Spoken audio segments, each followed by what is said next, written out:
Hi guys, it's me, Crystal. I said that I would try to do a video today to show you and let you meet my fur babies that your donations and your sharing are going to help. We'll start with Pepper because she's the one closest to me. I don't know if you can see her because she's black and she's on a black bedspread, but this little girl right here, this is Pepper. Um, Pepper was found walking Las Vegas Boulevard in traffic. A fellow rescuer picked her up and posted in one of the groups and said that she had found her and she was with another dog, a male dog at the time, and that she couldn't keep them and that if anyone could, take them in to let her know. So I messaged her and that's how I got Pepper. This little cat right here, since she wants to be in the picture, this is Marilyn, and Pepper's trying to get her. I have had Marilyn since she was born. My daughter actually owns the parents of Maryland. Marilyn. I don't know why I say Maryland. Anyway, Marilyn. Ouch, Pepper. So I've had her since she was born. She was born here in Las Vegas in 2006. Let's see if we can get Piper. This is Piper right here. She is the latest addition to the family. She was abandoned by her owners. They used to live downstairs from me, and they weren't very nice to Piper. Piper, I'm sorry. They had a 2-year-old toddler that they pretty much let do whatever he wanted to with her, pull her tail, kick her, it was horrible. I came home from work one night about 11:30 and they had left and moved out and left her behind, and she was sitting in front of the door at her old apartment and just shivering because of how cold it was. At first, when I tried to approach her, she growled at me. Hey, you girls, knock it off. Snarled at me, showed her teeth. So I went upstairs and got some roast beef that I had cooked for dinner the night before. And I kind of just threw little pieces at her. And she followed me to my apartment, and took her a couple days for her to realize that I wasn't here to hurt her and that she could trust me. And now she's just the cutest, sweetest little thing. She sleeps under the blankets. She's completely spoiled. This little guy here is Pepe.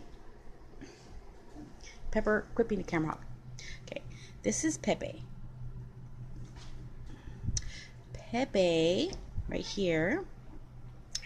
He was another case of abandonment at my old apartment complex. His owners moved out and left him behind, locked in the apartment. And they did a skip, so of course the office didn't know that they weren't no longer living in there.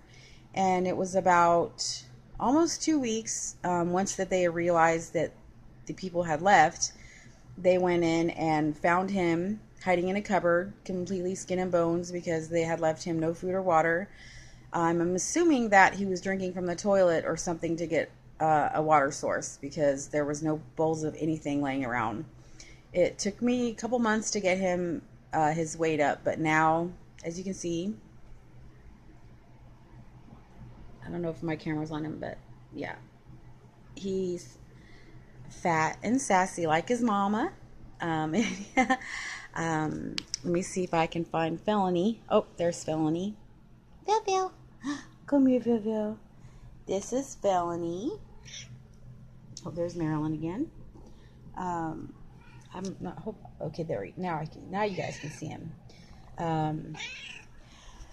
Felony, some of you may remember me posting about him December of 2014. He had ate some tinsel off of my Christmas tree and it got an obstructed intestine, and my vet told me that it was going to be over $2,000 for him to treat Felony, or I could pay $70 and get him put to sleep. So I was definitely not gonna have him being put to sleep as an option. So I reached out to the rescue community, and a rescue from the East Coast contacted me, and I told the lady who was in charge of it what was going on with him, and she paid for everything. His surgery, his aftercare, his meds, everything. Absolutely amazingly wonderful rescue. Um, yeah, I owe a lot to her and that rescue, and all of the supporters of that rescue. I don't want to put her name out there because I don't want her to get flooded with a bunch of requests. One thing that she did ask me to do whenever she agreed to take on Felony's case was to not mention her rescue, just to say that a rescue had stepped forward to take care of him. But those are my 5 babies, and myself. And we don't have much. We have a very small, humble little weekly. It's basically a studio. It's furnished, comes with a full kitchen.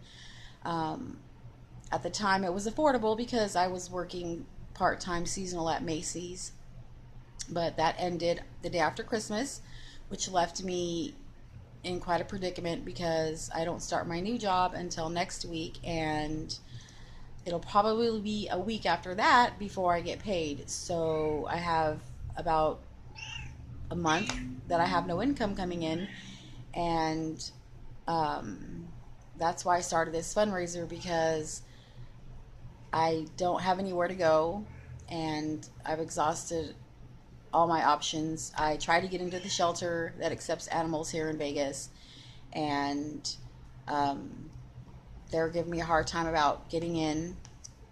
So I even tried posting to see if someone could foster them for me, because I have no problem.